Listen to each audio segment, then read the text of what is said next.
Good morning students, कैसे हैं आप लोग। आई होप आप लोग सब अच्छे होंगे। हाँ तो बच्चों, आज हम लोग पढ़ने वाले हैं पॉलीमर्स, बहुलक। क्लास 12th का एक बहुत ही आसान सा चैप्टर, बहुत ही आसान सा स्कोरिंग चैप्टर। ठीक है, थोड़ा सा बहुत सारे छोटे छोटे केमिकल रिएक्शंस है, लेकिन बहुत अच्छा चैप्टर है और ज्यादातर लोगों को ये चैप्टर पसंद आता है। ठीक है, तो आज हम लोग शुरू करने वाले हैं पॉलीमर का लेक्चर नंबर 1। आई थिंक ये 2 लेक्चर में खत्म हो जाना चाहिए। ठीक है बच्चों, तो जो भी हमारे साथ कनेक्ट हो रहे हैं, जो भी हमारे साथ जुड़ रहे हैं, जल्दी जल्दी कमेंट करेंगे। ठीक है, जो भी सेंटर हमारे साथ कनेक्ट हो रहे हैं, जो भी ज्वाइन कर रहे हैं वीडियो को, जल्दी जल्दी कमेंट करेंगे। ठीक है, फिर आगे बढ़ते हैं। चलो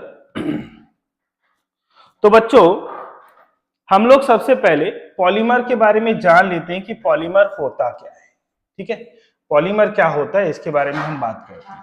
ठीक है, पॉलीमर जो है एक ग्रीक वर्ड। पॉलीमर क्या है बच्चों? Polymer is a Greek word. एक ग्रीक वर्ड है जिसमें पॉली का मीनिंग क्या होता है? पॉली का मीनिंग होता है बच्चों मेनी, बहुत सारे। ठीक है, और मर का मीनिंग होता है, मर का मीनिंग होता है यूनिट, या फिर हम बोल सकते हैं पार्ट। ठीक है, इकाइयां। जब बहुत सारी इकाइयां आपस में मिलती हैं तब बनता है पॉलीमर। कौन सी इकाइयां? कौन सी इकाइयां आपस में मिले? ठीक है, तो पॉलीमर का डेफिनेशन अगर आप लिखना चाहें तो polymer is a compound. Polymer क्या होता है? एक कंपाउंड होता है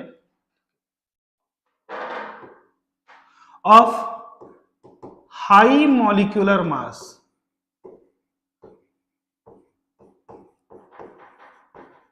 Polymer is a compound of high molecular mass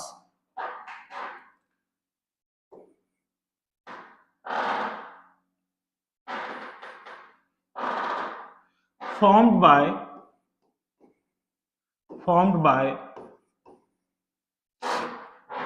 repetition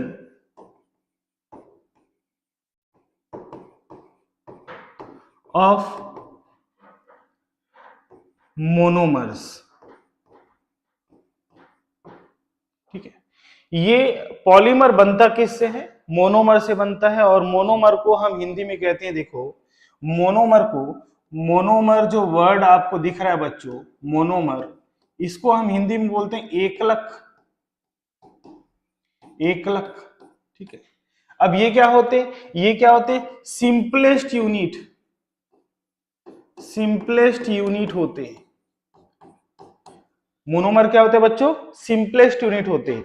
ये सबसे छोटी इकाइयां होती, ये सबसे छोटी इकाई होती है। ये वही इकाई है, ये वही यूनिट है जिससे मिलकर पॉलीमर बनता है। ये वही यूनिट है जिससे मिलकर क्या बनता है बच्चों? पॉलीमर बनता है। ठीक है, समझ गए? ये वही यूनिट है बच्चों जिससे क्या बनता है? पॉलीमर बनता है। तो ये हमने पॉलीमर के बारे में बात कर दिया है। ठीक है, और इसी में पॉलीमराइजेशन क्या होगा बच्चों? पॉलीमर बनाने का जो मेथड होगा उसी को हम क्या बोलेंगे? पॉलीमराइजेशन बोलेंगे। ठीक है, पॉलीमर बनाने का जो मेथड होगा बच्चों उसी को ही हम क्या बोलेंगे? पॉलीमराइजेशन बोलेंगे। पॉलीमर बनाने का मेथड क्या कहलाएगा बच्चों? पॉलीमराइजेशन कहलाएगा। ठीक है, तो ये पॉलीमर के बारे में हो गया। अभी पॉलीमर को आप अलग अलग तरीके से क्लासिफाई कर सकते हैं। कैसे क्लासिफाई कर सकते हैं उसके बारे में बात करते हैं। पॉलीमर को आप अलग अलग तरीके से बच्चों क्लासिफाई कर सकते हैं।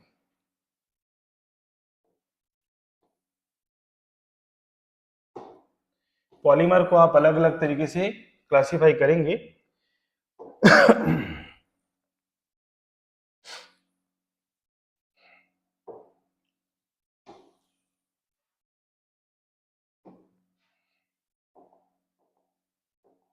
बहुत दिनों बाद इस बोर्ड को यूज कर रहा हूं।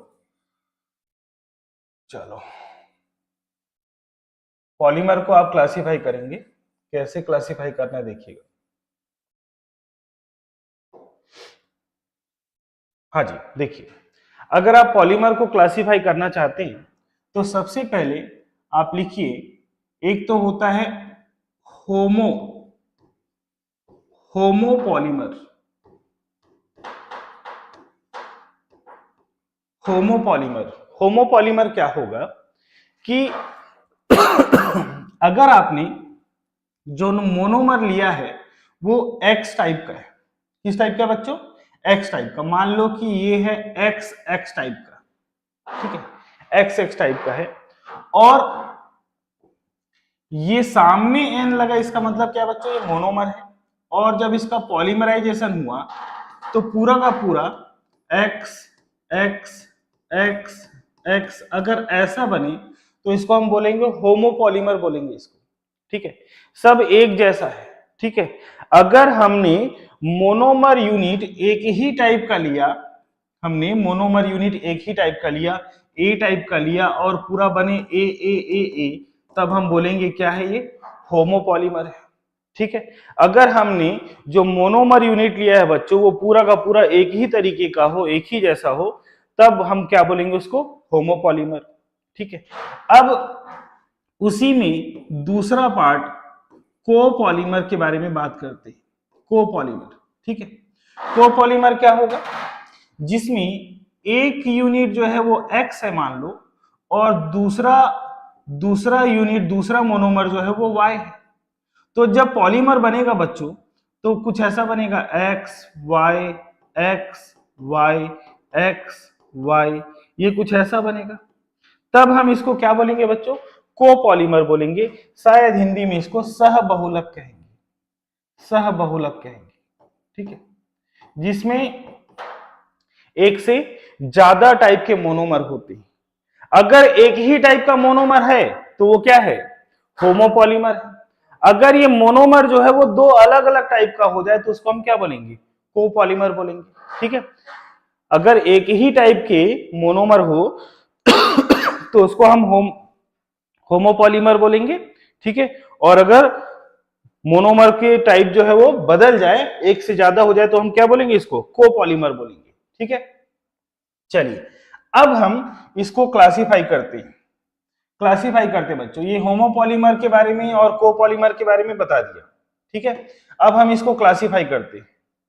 कैसे क्लासिफाई करेंगे देखिएगा।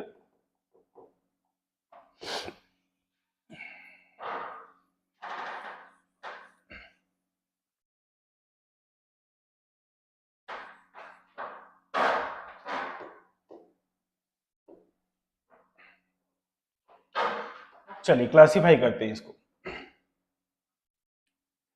सबसे पहले हम इसका क्लासिफिकेशन करते हैं। Classification on the basis of source, ठीक है, स्रोत के आधार पर, ठीक है, स्रोत के आधार पर या उत्पत्ति के आधार पर ये कैसे आया है उसके आधार पर हम इसको क्लासिफाई करने वाले बच्चों, ठीक है। अगर हम इसको सोर्स के अकॉर्डिंग क्लासिफाई करना चाहते हैं तो एक तो होगा बच्चों नेचुरल पॉलीमर, जो हमको नेचर से मिला हुआ है, ठीक है, जो हमको नेचर से मिला हुआ है, ठीक है, which are obtained from nature, जो हमको कहां से मिलता है? नेचर से मिलता है। उसको हम क्या बोलेंगे, नेचुरल पॉलीमर। इसका एग्जाम्पल देखिए बच्चों, इसका एग्जाम्पल क्या होगा, इसका एग्जाम्पल होगा सेल्यूलोज। ठीक है, इसका एग्जाम्पल क्या होगा, सेल्यूलोज होगा। और क्या हो जाएगा, प्रोटीन। ठीक है, प्रोटीन भी इसका एक एग्जाम्पल है। ठीक है, और एक तो हम बोल सकते हैं बच्चों क्या, नेचुरल रबर।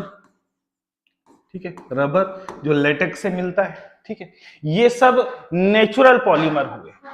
अब बात करते हैं हम सिंथेटिक के बारे में। दूसरा, synthetic polymer. Synthetic polymer, synthetic polymer क्या होगा, which are man made, which are man made, जिसको हमने बनाया है।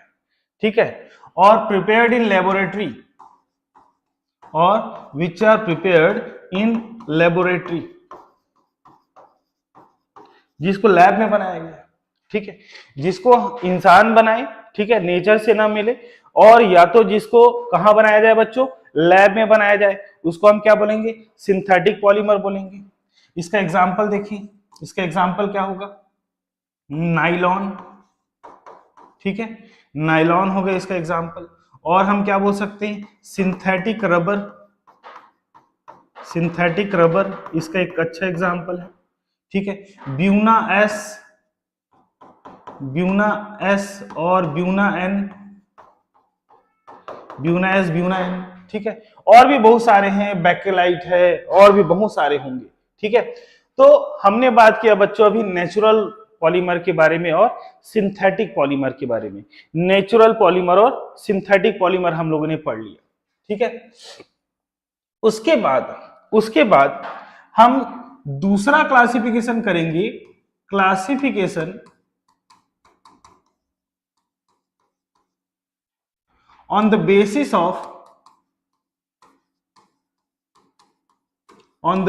of structure. अब हम स्ट्रक्चर के बेसिस पर या संरचना के आधार पर, किसके आधार पर बच्चों, संरचना के आधार पर हम इसका क्लासिफिकेशन करने वाले हैं। ठीक है, तो ये तीन अलग अलग टाइप के हो सकते हैं। एक तो हो सकते हैं बच्चों लीनियर, लीनियर पॉलीमर। ठीक है, एक होगा क्या, लीनियर पॉलीमर। दूसरा होगा बच्चों ब्रांच्ड पॉलीमर, ब्रांच्ड। ठीक है, ब्रांच्ड पॉलीमर, जिसको हम क्या बोलेंगे, शाखित बहुलक बोलेंगे। ठीक है, इसको हम क्या बोलेंगे, रेखीय बहुलक। ये रेखीय है, और ये कैसा है, शाखित बहुलक कहेंगे, शाखित बहुलक कहेंगे। ठीक है, दो अलग अलग टाइप के बहुलक हैं, दो अलग अलग टाइप के पॉलीमर है। और इसका जो थर्ड टाइप होगा बच्चों, इसका जो थर्ड टाइप है वो होगा cross linking polymer. Third type जो है बच्चों वो क्या होगा, cross linking polymer, cross linking polymer. तीन अलग अलग टाइप के पॉलीमर के बारे में हमने बात किया। एक तो होगा लीनियर, ठीक है, दूसरा होगा बच्चों ब्रांच्ड, और थर्ड होगा क्या, क्रॉस लिंकिंग पॉलीमर। तीन अलग अलग टाइप के पॉलीमर हैं। लीनियर पॉलीमर क्या होगा, लीनियर पॉलीमर में कुछ ऐसा स्ट्रक्चर देखने को मिलेगा आपको, लीनियर पॉलीमर में आपको ये स्ट्रक्चर देखने को मिलेगा। एक पॉलीमर है, उसके जस्ट नीचे एक और पॉलीमर, इसके नीचे एक और पॉलीमर। ठीक है, ये देखिए लीनियर दिखाई दे रहा है। ठीक है, इसको हम बोलेंगे लीनियर पॉलीमर। ठीक है, और ब्रांच्ड में क्या होगा, ऐसा लीनियर तो रहेगा लेकिन इसके साथ और भी लीनियर के ब्रांच और बने रहेंगे। इसको हम क्या बोलेंगे, ब्रांच्ड पॉलीमर बोलेंगे बच्चों। इसको बोला जाएगा क्या, ब्रांच्ड पॉलीमर। ठीक है, लीनियर पॉलीमर में उसके ब्रांचेस बनने लगेंगे, लीनियर के साथ क्या बनने लगे बच्चों, ब्रांचेस बनने लगे। ठीक है, बस ये है कि अगर आपने लीनियर बनाया है तो इनको दोनों को जोड़ना नहीं है कभी, ये आपस में दोनों कभी जुड़ेंगे नहीं। ठीक है, तो ये लीनियर के बाद आ गया क्या, ब्रांच्ड पॉलीमर, जिसको हम क्या कहते हैं, शाखित बहुलक कहते हैं। अब थर्ड टाइप जो है वो है हमारा क्रॉस लिंकिंग। क्रॉस लिंकिंग कैसा होता है देखिएगा, आप पहले लीनियर रखें, ठीक है, लीनियर पॉलीमर जो है उसी को ही हमने लिखा, लेकिन इनके बीच में ऐसे क्रॉस लिंक्स आ जाते हैं, ऐसे क्रॉस लिंक्स दिखाई देंगे, ठीक है। जब आप बात करें किसके बारे में, क्रॉस लिंकिंग पॉलीमर के बारे में, तो लीनियर में ही आपको क्रॉस लिंक्स दिखाई देंगे, ठीक है, लीनियर में ही आपको दिखाई देंगे बच्चों, क्या, क्रॉस लिंक्स दिखाई देंगे।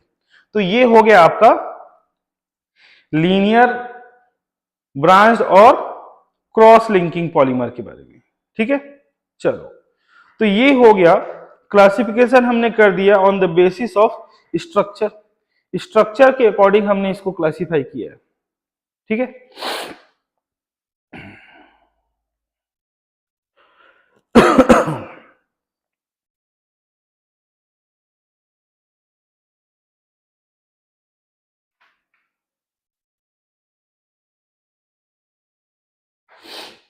स्ट्रक्चर के अकॉर्डिंग हमने किया बच्चों, अभी तक आप लोग यहां तक समझ गए होंगे, ठीक है, बहुत आसान था ये।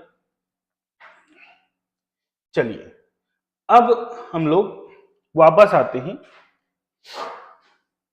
हाँ यहां ध्यान दीजिएगा आप लोग, पॉलीमर के बारे में हम लोग पढ़ रहे थे, उसमें क्लासिफिकेशन हमने किया था। अब हम लोग इसको क्लासिफाई करने वाले हैं बच्चों on the basis of synthesis, ठीक है। अगर आप इसको क्लासिफाई करना चाहते हैं on the basis of synthesis,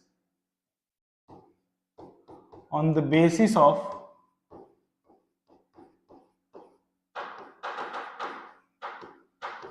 synthesis, संश्लेषण के आधार पर, किसके आधार पर बच्चों, संश्लेषण के आधार पर, ठीक है, शायद हिंदी में इसको संश्लेषण ही कहते हैं, ठीक है। तो on the basis of synthesis अगर आप इसको क्लासिफाई करना चाहते हैं तो पहला होगा बच्चों एडिशन पॉलीमर। पहला क्या है आपका, एडिशन पॉलीमर। एडिशन पॉलीमर क्या होता है, जब मोनोमर्स आपस में जुड़ने लगे, एक मोनोमर दूसरे मोनोमर के साथ जुड़े, फिर दूसरा मोनोमर तीसरे मोनोमर के साथ जुड़े, तीसरा जो है चौथे के साथ जुड़े, ऐसा लगातार जुड़ते जाए तो उसको हम क्या बोलेंगे, एडिशन पॉलीमर बोलेंगे। क्या बोलेंगे बच्चों, एडिशन पॉलीमर बोलेंगे। एडिशन पॉलीमर में देखिएगा उसका एग्जांपल आप देखिए, पॉलीथीन, पॉलीथीन, फिर पॉलीटेट्राफ्लोरोएथीन, ठीक है, और पॉलीएक्रिलोनाइट्राइल, ये सब उसके एग्जाम्पल है किसके, एडिशन पॉलीमर के। ये सब एग्जाम्पल है किसके, एडिशन पॉलीमर के। मेरे साथ साथ आप लोग योगात्मक बहुलक के एग्जाम्पल क्या कहें, पॉलीथीन, पॉलीटेट्राफ्लोरोएथीन और पॉलीएक्रिलोनाइट्राइल, ये तीन इसके एग्जाम्पल है बच्चों, ठीक है। उसके बाद अभी हम एडिशन पॉलीमर में, योगात्मक बहुलक में बात करेंगे पॉलीथीन की।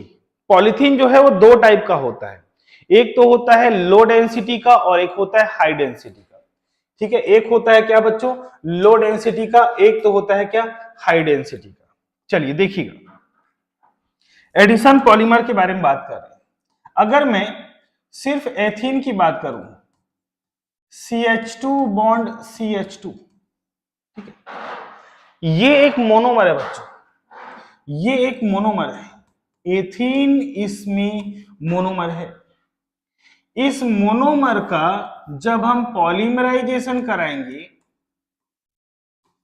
पॉलीमराइजेशन कराएंगे तो पॉलीमराइजेशन से क्या होगा कि CH2 का एक यूनिट जो है, CH2 का ये जो यूनिट है बच्चों, CH2 का यूनिट जो है वो कुछ ऐसे हो जाएगा, C डबल बॉन्ड जो था वो किस में कन्वर्ट हो जाएगा, सिंगल बॉन्ड में, और फिर यहां पर CH2, ठीक है, आगे और आएगा एक CH2 और CH2, ठीक है, फिर आगे ऐसे ही CH2, फिर एक और मोनोमर आएगा CH2, ठीक है। ये सारे मोनोमर आपस में ऐसे लिंक होते जाएंगे, ये ऐसे लिंक होते जाएंगे, तो इससे बना बच्चों एडिशन पॉलीमर। यहां से बन रहा है लगातार बार बार बार बार बार बार, जब ये लिंकिंग होता जा रहा है तो क्या बन रहा है बच्चों, इससे एडिशन पॉलीमर बन रहा है। ठीक है, इस बार बार के लिंकिंग से, बार बार के लिंकिंग से क्या बन रहा है बच्चों, एडिशन पॉलीमर बन रहा है।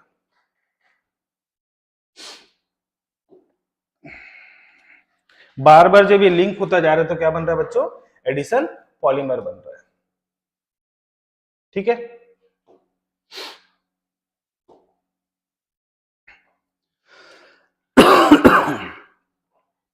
बार बार जब मोनोमर आपस में ऐड होते जाए तो क्या बनेगा बच्चों, एडिशन पॉलीमर बनेगा। ठीक है, क्या बनेगा, एडिशन पॉलीमर बनेगा। ठीक है, बात समझ में आ गया।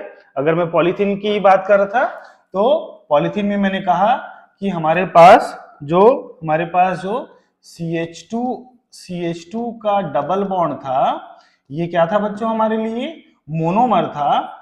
एथीन क्या था हमारे लिए, मोनोमर था। और इस मोनोमर से जो बना वो कुछ ऐसा है, CH2 bond CH2 bond CH2 bond CH2।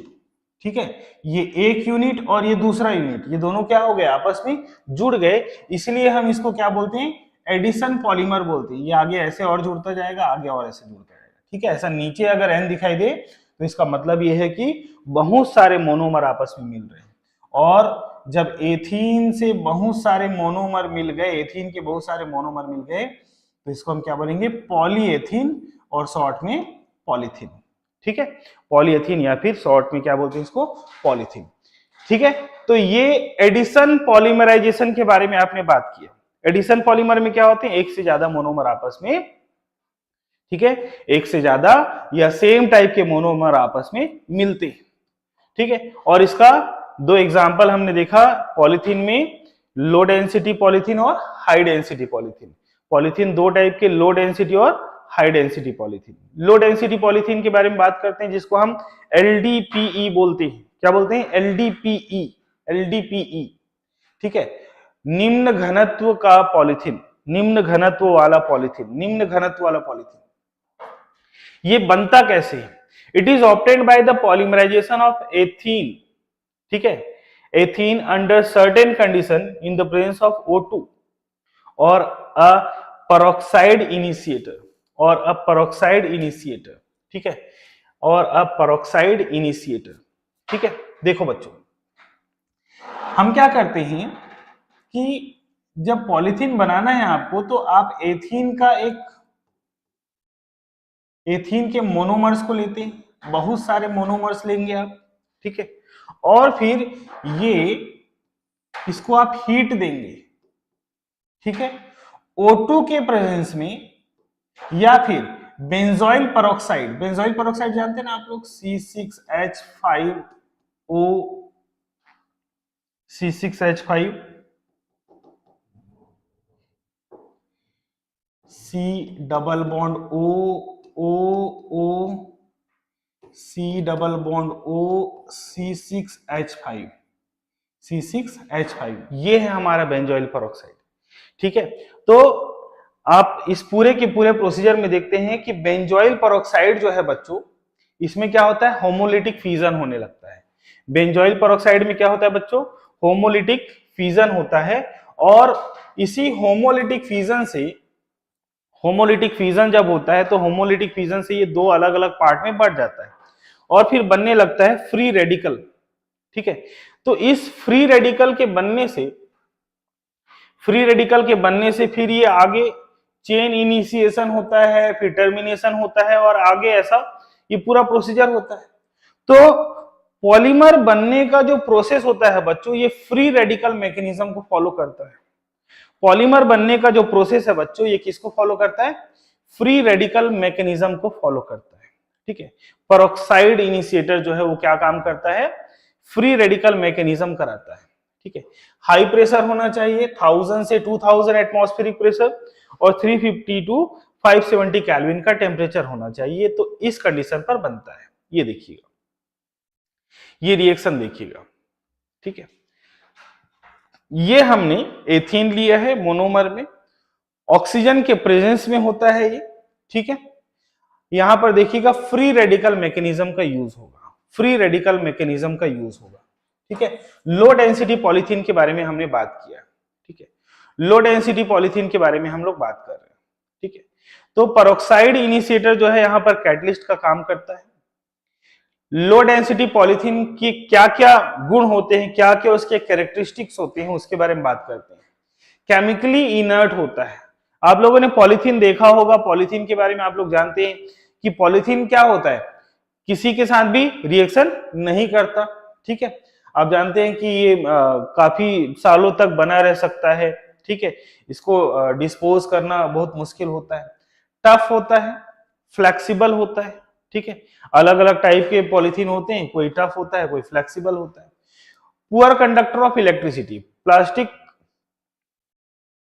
Polythene जो है इसका हम लोग यूज कहाँ करते हैं, इसका यूज हम लोग बहुत सारे जगहों पर ऐसा करते हैं, जैसे कि अगर कहीं पर वायर को जोड़ना हो, ठीक है, तो आप हाथ में ग्लव्स वगैरह लगा लेते हैं, बहुत सारी चीजें और देखते हैं आप लोग। तो पुअर कंडक्टर होता है, वायर में इंसुलेशन में यूज होता है।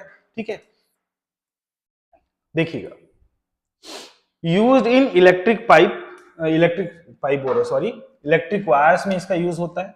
ठीक है, इलेक्ट्रिक वायर्स में इसका यूज हो रहा है, किसका, पॉलीथीन का। बॉटल्स बनाने में यूज हो रहा है।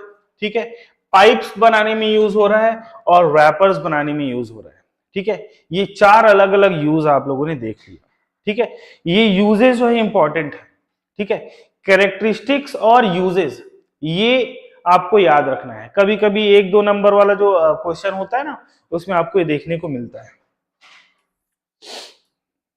हाई डेंसिटी पॉलीथीन के बारे में हम बात करेंगे।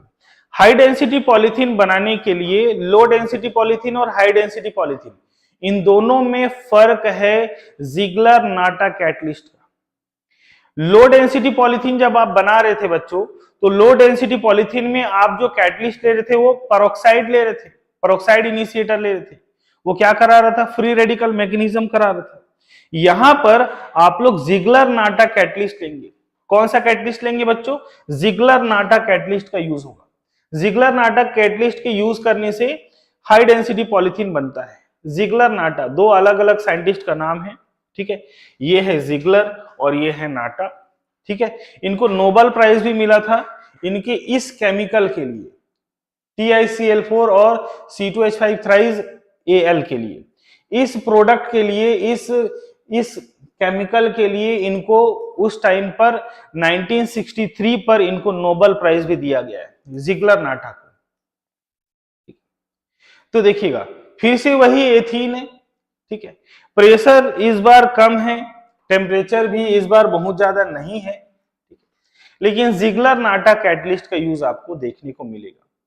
ठीक है, हाई डेंसिटी पॉलीथीन जब आप बनाते हैं तो इसमें ऑक्सीजन का उतना रोल आपको देखने को नहीं मिलेगा। हाई डेंसिटी पॉलीथीन में आपको ऑक्सीजन का रोल ज्यादा देखने को नहीं मिलेगा। ठीक है,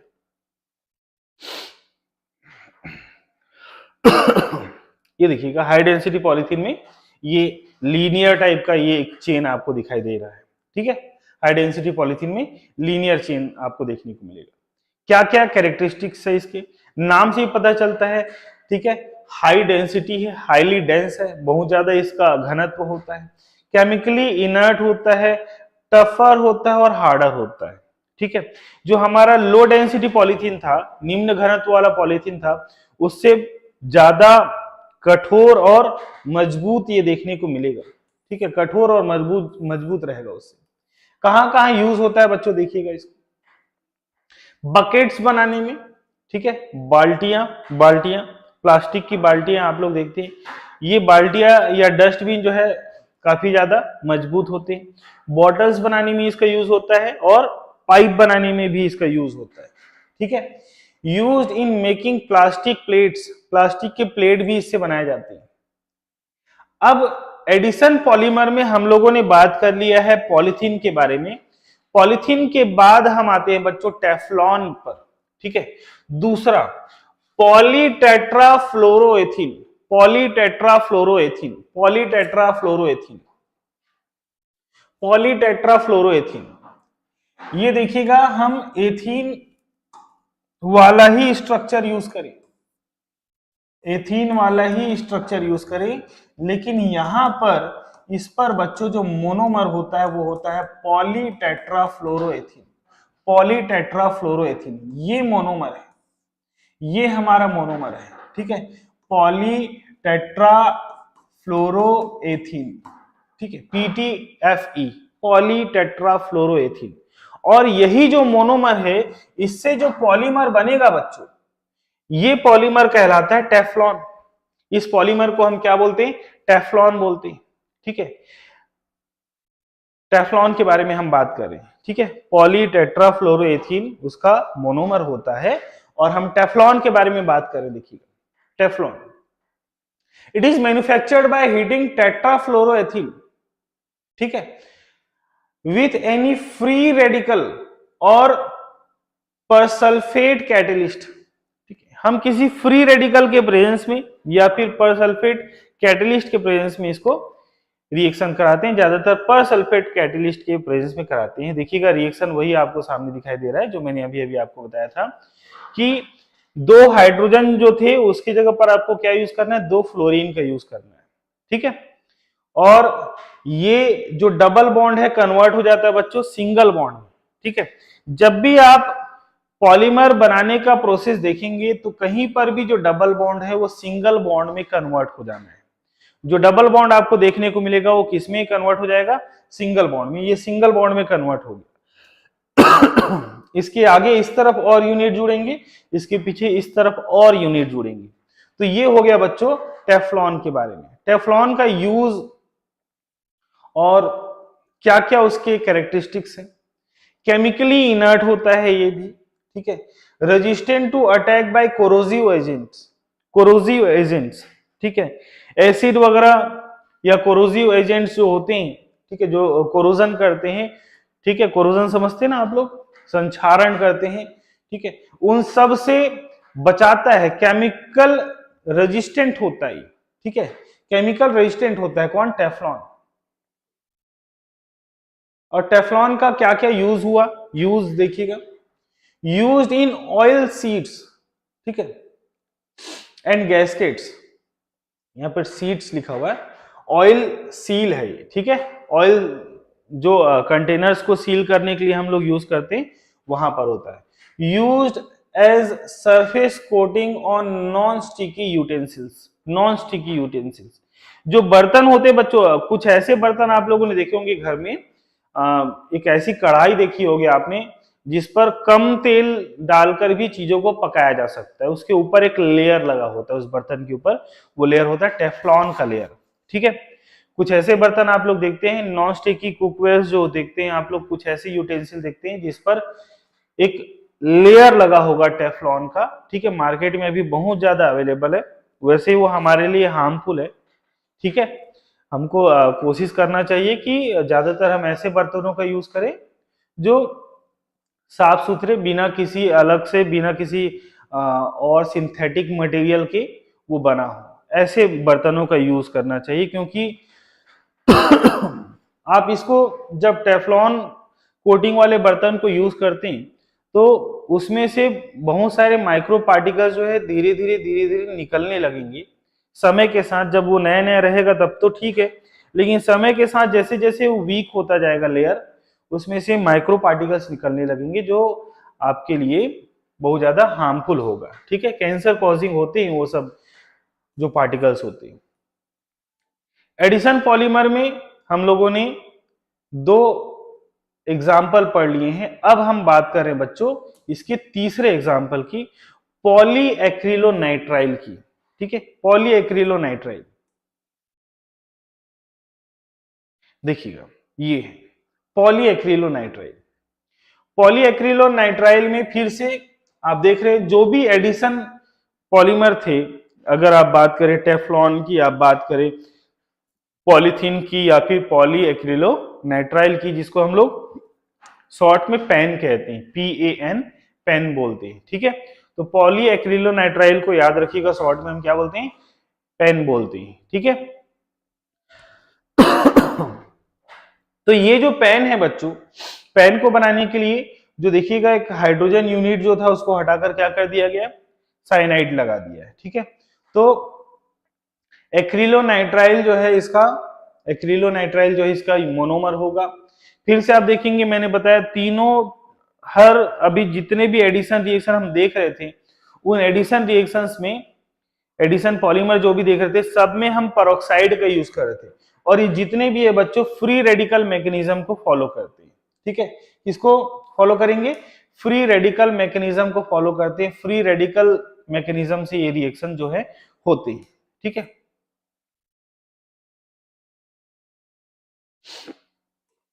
हाँ अब हम बात करेंगे types of polymerisation reaction. Reaction किस टाइप के होते हैं? एक तो होता है बच्चों एडिशन रिएक्शन, जो अभी हम लोगों ने पढ़ा था। एडिशन रिएक्शन में क्या हो रहा था कि मोनोमर यूनिट जो है आपस में मिलते जा रहे थे और एडिशन रिएक्शन हो रहा था। मोनोमर यूनिट जो है आपस में मिलते जा रहे थे और क्या हो रहा था बच्चों? एडिशन रिएक्शन हो रहा था।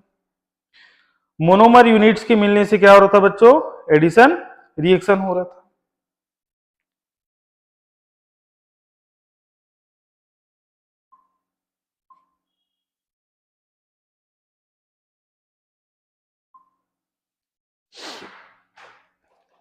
दूसरा होगा कंडेंसेशन। एडिशन में मोनोमर यूनिट्स आपस में जुड़ रहे थे, कुछ निकल नहीं रहा था। लेकिन कंडेंसेशन जब होता है बच्चों, तो कंडेंसेशन रिएक्शन में मोनोमर यूनिट्स तो जुड़ते हैं, लेकिन आप देखेंगे इसमें जो स्मॉल मॉलिक्यूल्स है, कुछ छोटे छोटे मॉलिक्यूल्स जैसे H2O, ठीक है, किस टाइप के? वाटर, कार्बन डाइऑक्साइड, ये छोटे छोटे मॉलिक्यूल्स है वो बाहर निकलते हैं, एलिमिनेट होते हैं, वहां से निकलते हैं। तो इसको हम बोलते हैं कंडेंसेशन। ठीक है, जिसको हम हिंदी में शायद संघनन बहुलक कहते हैं। ठीक है, योगात्मक बहुलक, संघनन बहुलक, और एक होता है कोपॉलीमराइजेशन। कोपॉलीमराइजेशन में क्या होता है? डिफरेंट यूनिट्स आपस में मिलती हैं। ठीक है, कोपॉलीमराइजेशन में क्या होता है बच्चों? डिफरेंट यूनिट्स आपस में मिलती हैं। कोपॉलीमराइजेशन में क्या होगा बच्चों? डिफरेंट यूनिट्स आपस में मिलते हैं।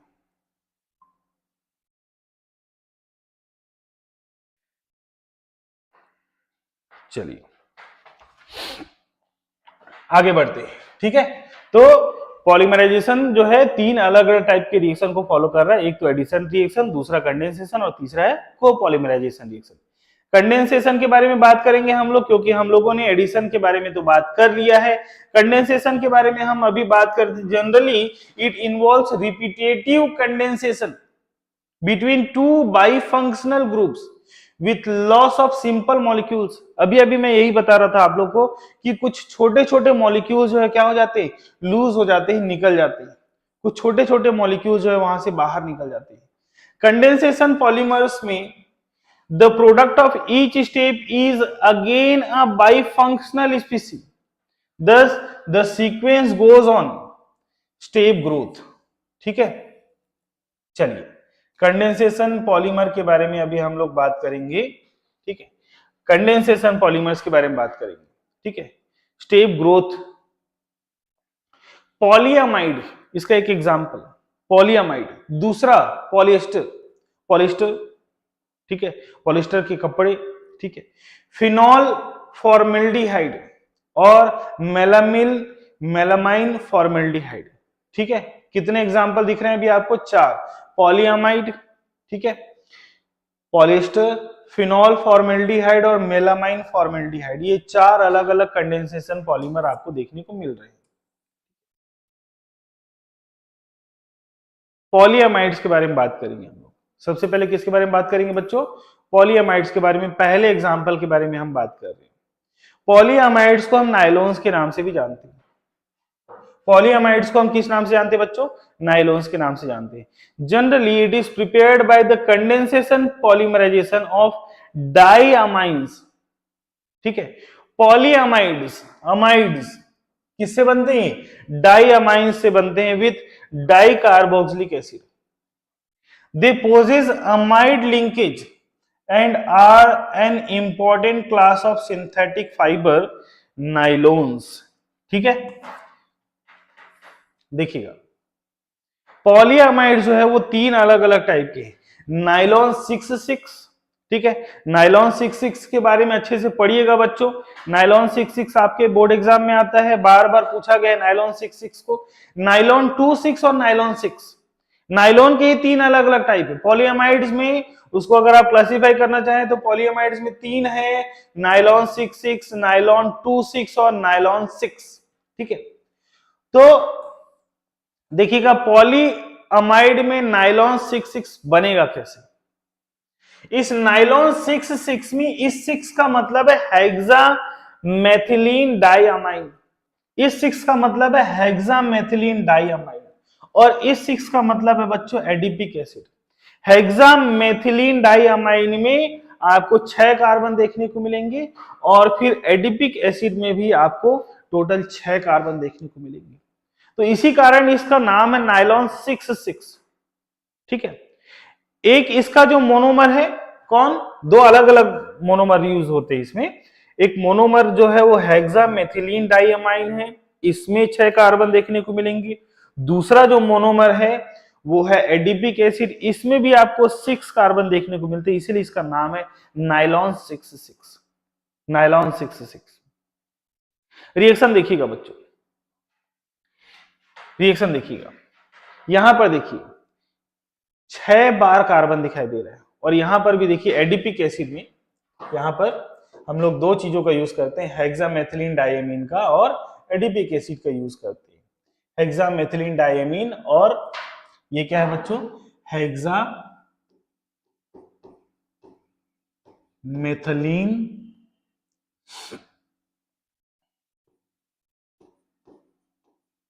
डाइअमाइन,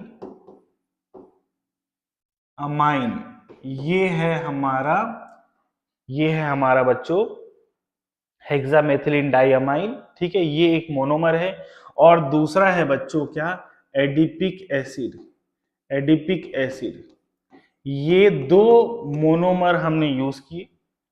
ठीक, अब जब आप इसका पॉलीमराइजेशन कराएंगे तो क्या होगा कि यहां से OH को हटाइए बच्चों, और यहां से H को हटाइए। एक जगह से आप OH को हटाइए, एक जगह से किसको हटाइए, H को हटाइए। तो देखिएगा यहां पर ये NH2 में से एक H को हटाया मैंने, और COOH में से इस OH को हटाया, यहां से एक H हटाइए, यहां से एक OH हटाइए, और फिर बन जाएगा आपका पॉलीमर।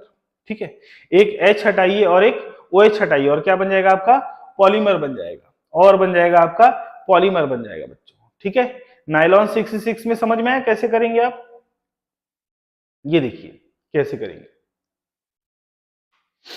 यहां से OH हटाइए और यहां से H हटाइए। ठीक है, और फिर इन दोनों को जोड़ दीजिए आगे, फिर ऐसे ही बहुत सारे रिपीटिंग यूनिट्स आपस में ऐसे ही जुड़ते जाएंगे और बन जाएगा नायलॉन 66। और देखिएगा कंडेंसेशन पॉलीमर है, तो आप देख रहे थे कि यहां से OH और H जो है वो बाहर निकल रहे हैं। आप लोगों को अभी अभी मैंने बताया था कि जब भी आप कंडेंसेशन पॉलीमर के बारे में बात करें तो कंडेंसेशन पॉलीमर में क्या होता है कि कोई एक स्मॉल मॉलिक्यूल जो है वो बाहर निकल जाता है, ये रिएक्शन है। ठीक है, इस रिएक्शन को आप लोग अच्छे से याद कर लें, बार बार कह रहा हूं एग्जाम में आता है।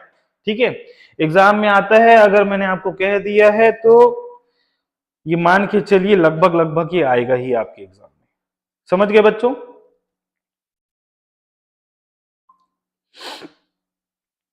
चलो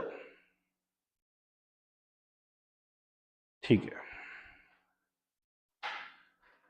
आगे बढ़ते हैं, आगे बढ़ते हैं। नायलॉन 66 के बारे में अभी अभी हमने बात किया।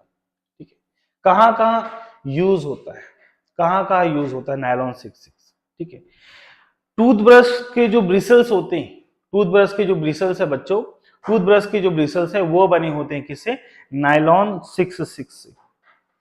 टूथब्रश के जो ब्रिसल्स है वो किससे बने हुए हैं, नायलॉन 66 से। अब हम बात करेंगे किसके बारे में, नायलॉन 26 के बारे में। ठीक है, नायलॉन 26 जो है वो 2 चीजों से मिलकर बनेगा, एक होगा ग्लाइसिन और एक होगा अमीनो कैप्रोइक एसिड। ठीक है, ग्लाइसिन, ग्लाइसिन में आपको 2 कार्बन देखने को मिलेंगे। ठीक है, और अमीनो कैप्रोइक एसिड में भी आपको कितने देखने को मिलेंगे, यहाँ पर 6 कार्बन देखने को मिलेंगे, इसमें 2 और इसमें 6, इसलिए इसका नाम क्या है, नायलॉन 26। ठीक है, बायोडिग्रेडेबल होता है, ये ध्यान रखिएगा, नायलॉन 26। ये नायलॉन 6 जो आप लोग देख रहे थे ये बायोडिग्रेडेबल नहीं होता बच्चों, लेकिन ये नायलॉन 26 जो है ये बायोडिग्रेडेबल होता है, बायोडिग्रेडेबल होता है। ग्लाइसिन, ग्लाइसिन NH2CH2COOH, NH2CH2COOH, और ये देखिएगा यहां पर 1 2 कार्बन दिखाई दे रहे हैं, और यहां पर आपको बच्चों कितने कार्बन दिखाई दे रहे हैं, 5 और 1 6 कार्बन दिखाई दे रहे हैं। ठीक है, यहां पर आपको 2 कार्बन और इसमें 6 कार्बन। कैसे याद रखेंगे देखिएगा, इसमें सिर्फ यहां पर एक ही बार रहेगा। ठीक है, ये पूरा फॉर्मूला जो है कुछ ऐसा है बच्चों, देखिएगा पूरा फॉर्मूला मैं आपको लिख के दिखाता हूं, आपको समझ में आ जाएगा। ये कुछ ऐसा है, NH2, ठीक है, फिर CH2 और COOH, NH2CH2COOH, और दूसरा हमारा जो मोनोमर है उसमें भी आपको यहां पर NH2 ही देखने को मिलेगा, NH2, फिर CH2 और COOH ही है, ये वही है, लेकिन यहां पर आप देखेंगे कि यहां पर 5 बार आ जाता है बस। ये दोनों मोनोमर जो है लगभग लगभग देखने में सेम दिखाई देते हैं, ये कितने बार आ जाएगा, यहाँ पर 5 टाइम्स आ जाएगा बच्चों। ठीक है, तो इसको याद करना आप लोग के लिए आसान हो जाएगा। ठीक है, 5 टाइम्स आ जाएगा। फिर क्या होगा कि यहां से OH निकालेंगे और इस जगह से किसको निकालेंगे, H को निकालेंगे, तो फाइनली क्या बाहर आएगा बच्चों, H2O बाहर आ जाएगा। H और OH को निकालेंगे तो फिर क्या हो जाएगा, फाइनली आपको देखने को मिलेगा कि क्या बाहर आ रहा है, H2O बाहर आ रहा है। ठीक है, ये कुछ ऐसा है हमारा रिएक्शन। चलिए आगे बढ़ते हैं। नायलॉन 6 के बारे में बात किया हमने, नायलॉन 26 के बारे में बात किया, अब हम बात करते हैं नायलॉन 6 के बारे में। नायलॉन 6 में सिर्फ और सिर्फ एक ही यूनिट, एक ही मोनोमर आपको देखने को मिल रहा है, कैप्रोलैक्टम।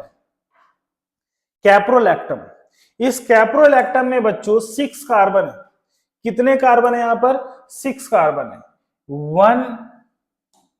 1 2 3 4 5 और ये 6 कार्बन है। कैप्रोलैक्टम में बच्चों कितने कार्बन है, 6 कार्बन आपको दिखाई दे रहे हैं, इसलिए इसका नाम क्या है, नायलॉन 6। ठीक है,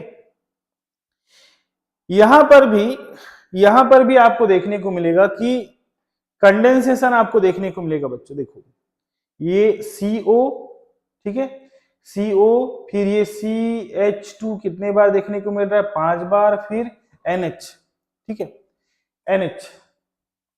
चलिए, तो ये आप लोग समझ गए। इसका यूज कहां होता है, नायलॉन 6 का यूज कहां पर होता है, रोप्स में होता है। ठीक है, आप घरों में जो प्लास्टिक की रस्सियां होती हैं कपड़ा सुखाने के लिए जिसका यूज करते हैं, ठीक है, वो क्या है, कैप्रोलैक्टम से बनता है, वो नायलॉन 6 होता है। ठीक है, नायलॉन 6 होता है। अब हम बात करें बच्चों पॉलिस्टर के बारे में। पॉलिस्टर डेक्रॉन, जिसको हम टेरिलीन बोलते हैं। ठीक है, पॉलिस्टर इसका एक एग्जाम्पल है जिसको हम डेक्रॉन या टेरिलीन बोल रहे हैं। ठीक है, टेरिलीन का यूज कहां पर देखने को मिलता है, टेरिलीन के कपड़े होते हैं, टेरिलीन के कपड़े बनते हैं। डेक्रॉन या टेरिलीन के फाइबर्स होते हैं जिनसे कपड़े बनाए जाते हैं, और ये कपड़े आप लोग पहनते हैं, टेरिलीन के कपड़े आप लोग पहनते हैं बच्चों। और आप लोगों ने एक नाम सुना होगा, टेरिकॉट। टेरिकॉट जो है 2 चीजों से मिलकर बना हुआ है। ठीक है, आप लोगों ने नेचुरल पढ़ा है, आप लोगों ने सिंथेटिक पॉलीमर पढ़ा है, नेचुरल पॉलीमर पढ़ा है, आप लोगों ने सिंथेटिक पढ़ा है। एक होता है सेमी सिंथेटिक पॉलीमर भी होता है, और सेमी सिंथेटिक पॉलीमर भी होता है। इसी में अगर आप टेरिलीन की बात करें तो टेरिलीन जो है वो टेरिकॉट की अगर बात करें, सॉरी, टेरिकॉट जो है 2 चीजों से मिलकर बना है, एक टेरिलीन और एक होता है कॉटन, टेरिकॉट। ठीक है, तो ये हुआ टेरिलीन और कॉटन के मिक्सचर से बना हुआ कपड़ा जिसको ज्यादातर लोग पहनते हैं। इसकी खासियत होती है, कॉटन जो है उसमें आप देखते हैं कि थोड़ी सिलवटें आ जाती हैं, ठीक है। कॉटन के कपड़ों को पहनते तो सिलवटें रहती हैं, बहुत ज्यादा उसको प्रेस करना पड़ता है। लेकिन टेरिकॉट जो है उसको प्रेस करने की ज्यादातर जरूरत नहीं होती, ठीक है, या अगर प्रेस करेंगे तो आसानी से हो जाता, उसमें सिलवटें नहीं पड़ती, ठीक है। पॉलिएस्टर की बात करें, poly condensation product of di carboxylic acid and diols, ठीक है। डायोल्स कहां कहां यूज होते हैं, कहां कहां यूज होते हैं, फुटवेयर्स में यूज होते हैं, ठीक है। और water repellent, as a water repellent इसका यूज होता है। डेक्रॉन या टेरेलिन के बारे में बात करेंगे, टेरिथैलिक एसिड से बनता है, ठीक है। कहां से, टेरिथैलिक एसिड और एथिलीन ग्लाइकॉल। टेरिथैलिक एसिड और एथिलीन ग्लाइकॉल जब मिलता है तब डेक्रॉन या टेरेलिन बनता है। टेरिथैलिक एसिड और क्या, एथिलीन ग्लाइकॉल, जब ये दोनों मिलता है बच्चों तो क्या बनता है, टेरेलिन बनता है। देखिएगा, ये है हमारा एथिलीन ग्लाइकॉल, ठीक है। और ये हुआ एथिलीन ग्लाइकॉल, और दूसरा हमारा क्या था, टेरिथैलिक एसिड, ठीक है। एथिलीन ग्लाइकॉल और टेरिथैलिक एसिड। तो बच्चों ये वाला देखिएगा, ये है आपका एथिलीन ग्लाइकॉल और ये है टेरिथैलिक एसिड, ठीक है। और इन दोनों को जब मिलाया गया तो फिर से देखिएगा आप, इस कंपाउंड से आप H निकालें और इस कंपाउंड से निकाले आप OH, ठीक है। तो क्या बचेगा, यहां से H निकालेंगे तो क्या बचेगा, यहाँ पर O, ठीक है। और यहां से H निकालेंगे तो क्या बचेगा O, यहां से OH निकालेंगे तो क्या बचेगा CO, तो ये देखिएगा CO, ठीक है। और देखिएगा यहां पर क्या लिखा हुआ है टेरिलीन के बारे में, क्रीज रेजिस्टेंट होता है, क्रीज रेजिस्टेंट, वही जो मैं आप लोगों को सिलवटे पढ़ने के बारे में बात कर रहा था, क्रीज रेजिस्टेंट होता है। वुलन फाइबर्स में यूज होता है, ठीक है। सेफ्टी हेलमेट्स में यूज होता है, ठीक है। और use in blending with cotton, cotton के साथ ब्लेंड करके इसको क्या बनाया जाता है बच्चों, टेरिकॉट बनाया जाता है, ठीक है। कॉटन के साथ ब्लेंड करके क्या बनाया जाता है, टेरिकॉट बनाया जाता है।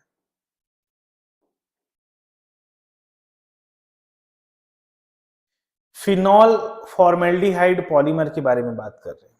Phenol formaldehyde polymer, it is obtained by the condensation reaction of phenol with formaldehyde। Phenol और फॉर्मेल्डिहाइड, नाम में ही देखिएगा, phenol formaldehyde polymer, phenol formaldehyde polymer, it is obtained by the condensation reaction of phenol with formaldehyde, ठीक है, इन the presence of acid और a base catalyst, ठीक है। किसके प्रेजेंस में, या तो एसिड या तो बेस कैटलिस्ट के प्रेजेंस में आप ये रिएक्शन कराएंगे। देखिएगा,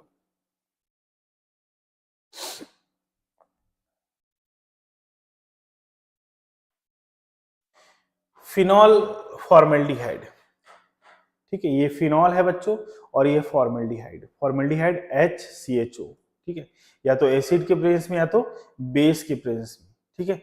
तो सबसे पहले जब आप ये रिएक्शन कराएंगे, सबसे पहले आप फिनॉल फॉर्मेल्डिहाइड पॉलीमर जब बनाने वाले हैं तो जब आप रिएक्शन कराएंगे तो बच्चों सबसे पहले बनता है नोवोलैक, ये रिएक्शन ध्यान रखिएगा, सबसे पहले क्या बनता है बच्चों, नोवोलैक बनता है। क्या बनेगा सबसे पहले, नोवोलैक। इसका मतलब ये है कि ये जो फिनॉल है इसमें हमारा HCHO जो है आकर जुड़ जाता है, इस फिनॉल में क्या आकर जुड़ जाता है बच्चों, HCHO आकर जुड़ जाता है। देखिएगा HCHO यहां पर आकर जुड़ा है, ठीक है। एक तो ऑर्थो पोजीशन पर दिखाई दे रहा है आपको, ठीक है। ऑर्थो के बाद दूसरा प्रोडक्ट जो है उसमें क्या दिखाई दे रहा है आपको, पैरा, ऑर्थो के साथ भी और पैरा पोजीशन के साथ भी, ठीक है। मेटा पोजीशन पर तो आता ही नहीं है, आप जानते हैं कि फिनॉल जो होता है उसमें मेटा पोजीशन पर इलेक्ट्रॉन की डेंसिटी होती ही नहीं है, वहां पर मेटा पोजीशन पर आप जानते हैं किस पर होता है, ऑर्थो पर और पैरा पर होता है। तो मेटा पोजीशन पर इलेक्ट्रॉन की डेंसिटी नहीं, इसलिए मेटा पोजीशन पर आपको जुड़ा हुआ नहीं दिख रहा है। पहला प्रोडक्ट जो है वो ऑर्थो पर, दूसरा ऑर्थो और पैरा, और फिर तीसरा देखिएगा, तीन नेगेटिव पोजीशन होते हैं ना फिनॉल पर, एक ये होता है, तीन अलग अलग नेगेटिव पोजीशन होते हैं बच्चों फिनॉल पर।